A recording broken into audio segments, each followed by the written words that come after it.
So, Tucson. There we go. Perfect little spin. Listen, we're going to get it out of this box. We're going to check it in. Probably disassemble it, clean it up, put it back together, and then we're going to check it out. Okay.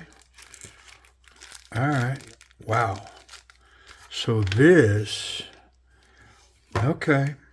This was one that, looking at the pictures, I just thought, it's probably one I should get into my collection. Plus, it's on the budget side of things. And I'm already surprised by it because it is way bigger than I thought it was. Yeah, the images don't do this thing justice at all because it's way bigger. Way bigger. Yeah, it's oily.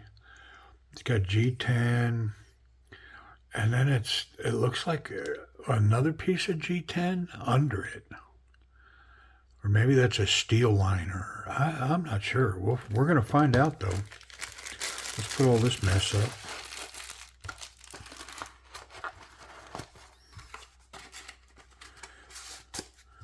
Okay, let's get rid of this.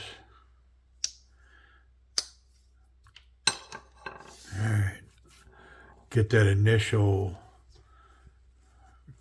coating of oil off of here. Yeah, super grippy. Nice. I like a grippy knife. I know I'm weird like that, but there's something about grabbing onto it and the finish, the texture of the knife actually helping me to maintain a grip. I'm weird like that. So why is this surprising? So it is way bigger than the images. Let's run it. Nice jimping up here. Sharp on the flipper tab. And it's the only way in this knife too, by the way. Yep. All right, let's get it. Let's run it. Let's see what's up. Okay. Yeah. Wow. So this is the TS-173 in D2 steel. I do not know that designer's logo. Somebody will probably comment below. Somebody may know it. And then on this side, you've got the Tucson badging, and that's it. That's all I see on the knife. Let me wipe off a little more of that oil. There's enough of it. I think it's flying off of the blade. Look at this fuller. I mean, what a cool little tanto shape. I mean, it's almost a spear point. That's interesting. Yeah, so this is not what I envisioned from those pictures at all. Let's run it a little bit.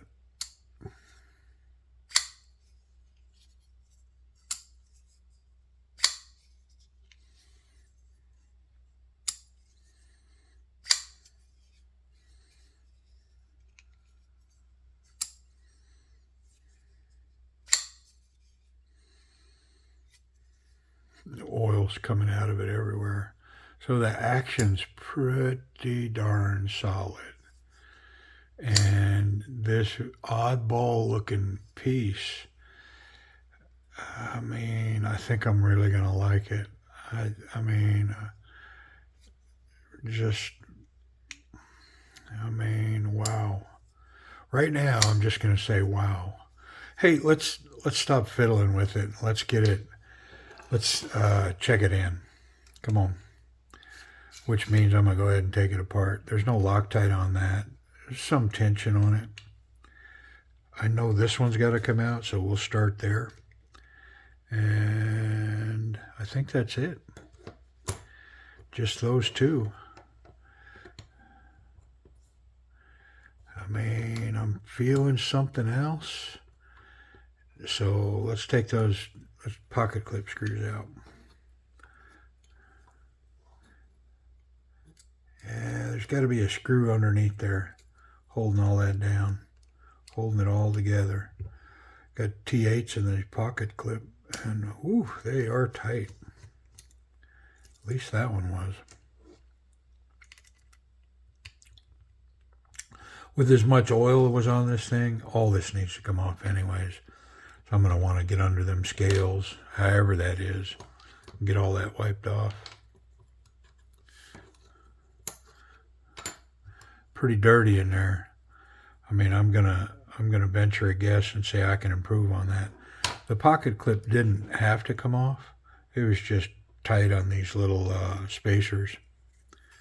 Lots of oil. Woo, it's oily. Oily, oily, man. I'm gonna push all this out. Because, yeah, look at how oily it is. I mean, this is one of those that makes me go, yeah, if you're not taking these apart, I don't know, man, because I couldn't deal with all that. So that feels like one piece of G10. So it's got a black G10 on the back with that tan on the front. I think they called it Coyote tan. But they're not held together, so they must be either one solid piece milled out or it's glued together, which I don't know, but it's definitely held together somehow. But let's go ahead and clean this up. We'll finish checking it in, and then we will check it out. Nice steel liners. Got like a black stonewash coating on there. Almost like a black antiquing kind of going on.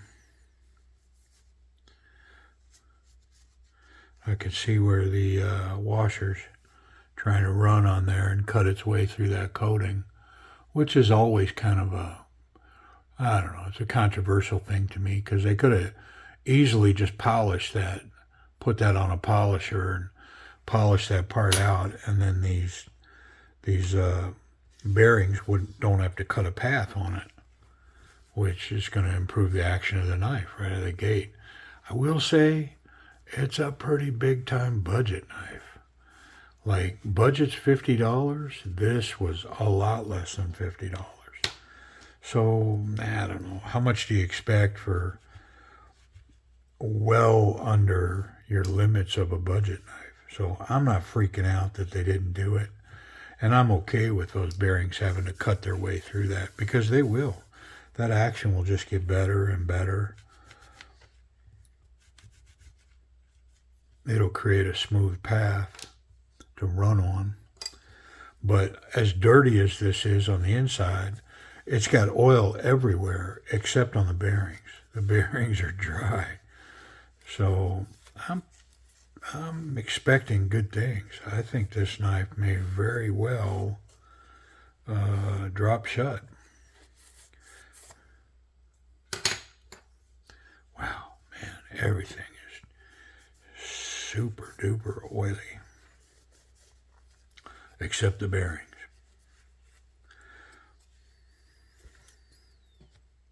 Okay, let's get that blade. Yeah, that blade's dirty, filthy. This is where I'm going to gain, I think, right here. It's cleaning this and the bearings up.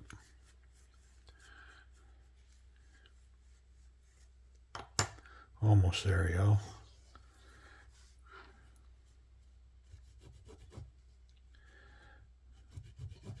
Yeah, bearings night and day, clean.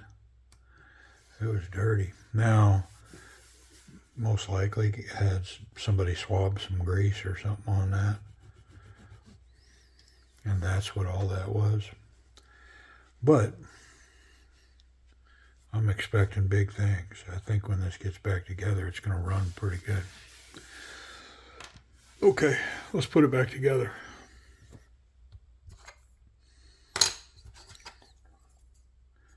Something's captured here. It's in that scale. No. Well, can't say I'm rightly seeing where it's captured. It's definitely not captured in that.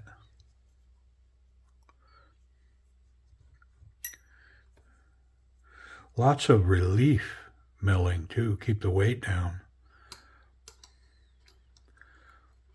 It's got internal stop pins that are riding on these steel liners, which is a good design. It's going to hit on both sides, this one and this one.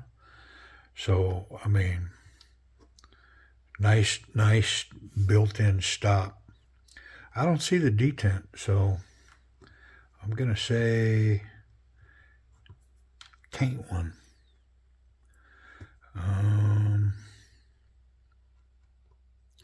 Not detent. That D, retaining that that pivot pin. Not seeing anything. So I think it's got a D pivot spacer, but it's not being captured anywhere because this ain't gonna get it.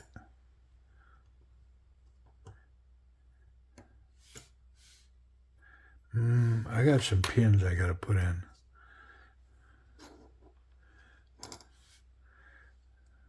I guess there. Probably a lanyard hole up there.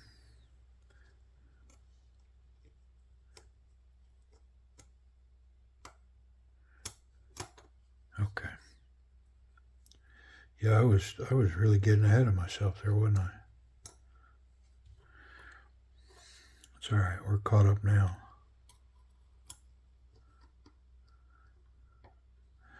I can see where that detent ball is running there.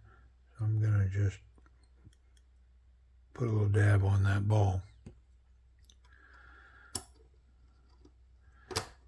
Okay. Yeah, this one definitely is going to shockingly be good. I can already tell. Pocket clip's going to run. By design, those clips, I mean, they're simplistic, and it would be easy to say, well, why don't they upgrade that pocket clip? But it's a dang good one.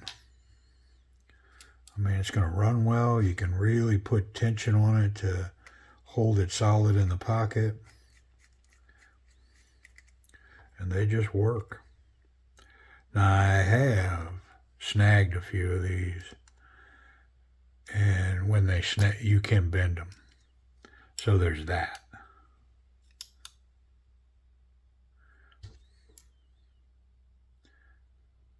So I'm not saying they're perfect, but they're pretty simple, man, and they tend to work pretty darn good.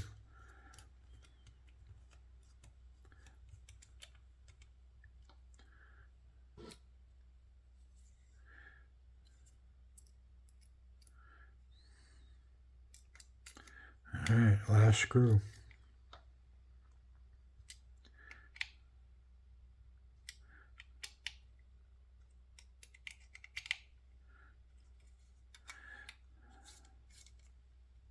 It's got some pretty good tension on that. Let's check that blade play. Nope. Man, that's solid as a rock. What I don't know is I might have it over tight. So I'll leave it out just for a second, but I'm going to clean all this oil off. Let's check it.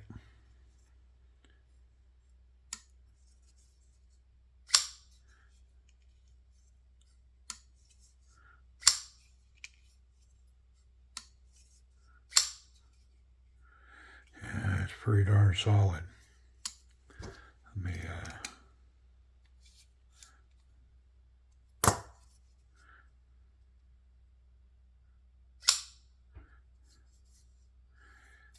I think oil's leaking out from these spaces.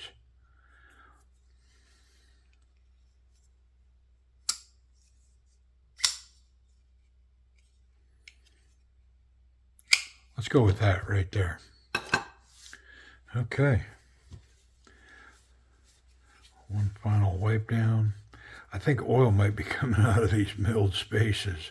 If that's a two-part scale, then that would make a lot of sense that oil would come out of there. But hopefully not. All right, let's run it. I mean, the action isn't drop shut, but with just the tiniest little bit of coaxing, that'll run a home. Pretty darn nice.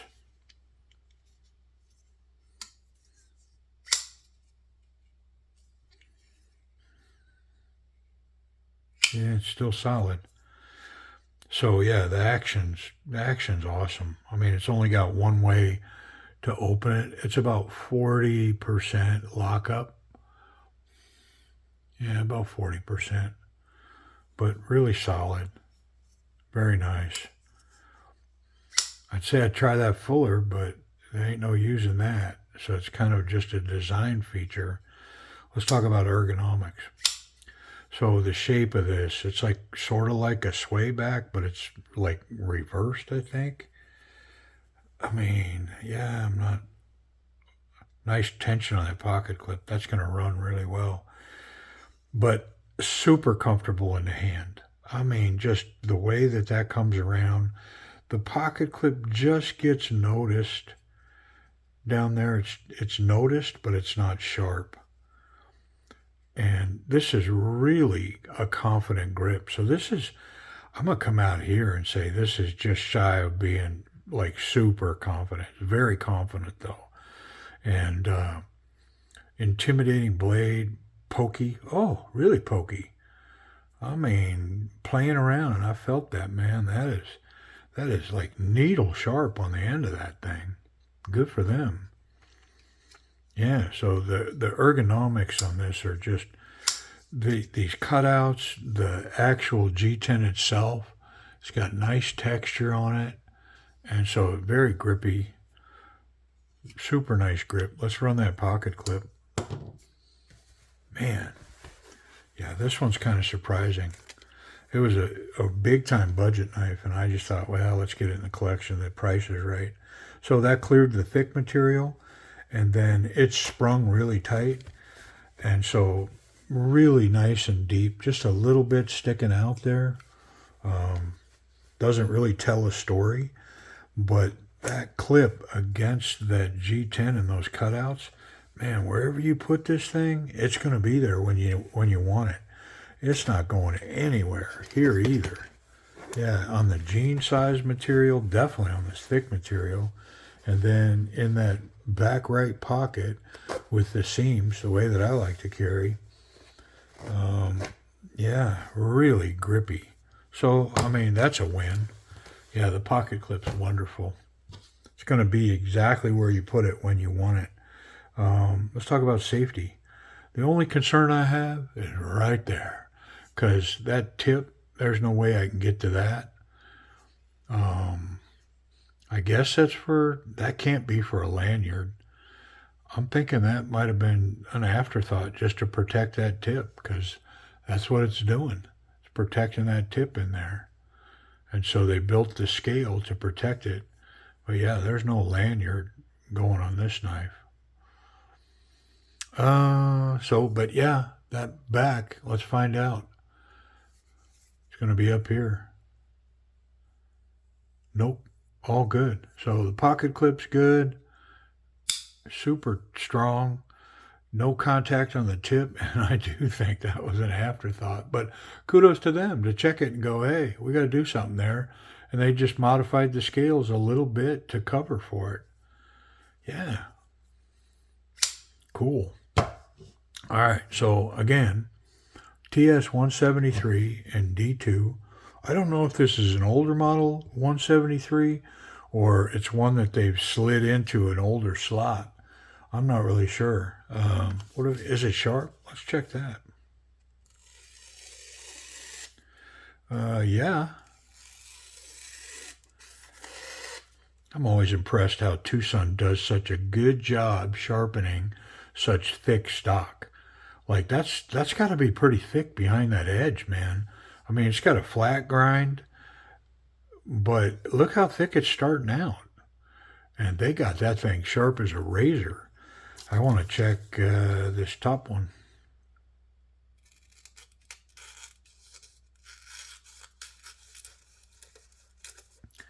I mean, it's sharp for sure. Yeah.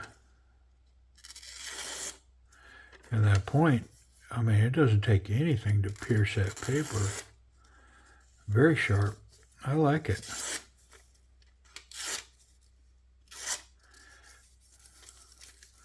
I mean, I don't need to be convinced anymore, y'all. That thing's super duper sharp. All right, price and availability. So that's always the question, right? So it's one of the great things with it. It's got D2 steel, TS 173, and at live auction, I paid $30 for that knife. And it is awesome. It's so much bigger than I thought it was, and it's so comfortable in the hand. What a great grip. I mean, I'm not going to have any problems putting this in my pocket and carrying this around as, like, I don't know, a semi-beater knife. Like, I'm not going to worry about this knife at $30. No chance, man. I like it a lot. So where can you find it? White Mountain Knives currently has these in inventory, and they're selling them for $45 with 10% off. The code's down below. With 10% off, that puts you like right at $40, $40.50. I also noticed that there are live auctions going from DWin 99, and there's a link below that'll take you right to the eBay store for DWin 99. And yeah, so at the time of this video, there's auctions running for this, and I believe the current price with a day or so to go was like $20. So like I say, I got this one for $30, and I'm glad that I'm adding it to my collection. So hey, I appreciate you watching.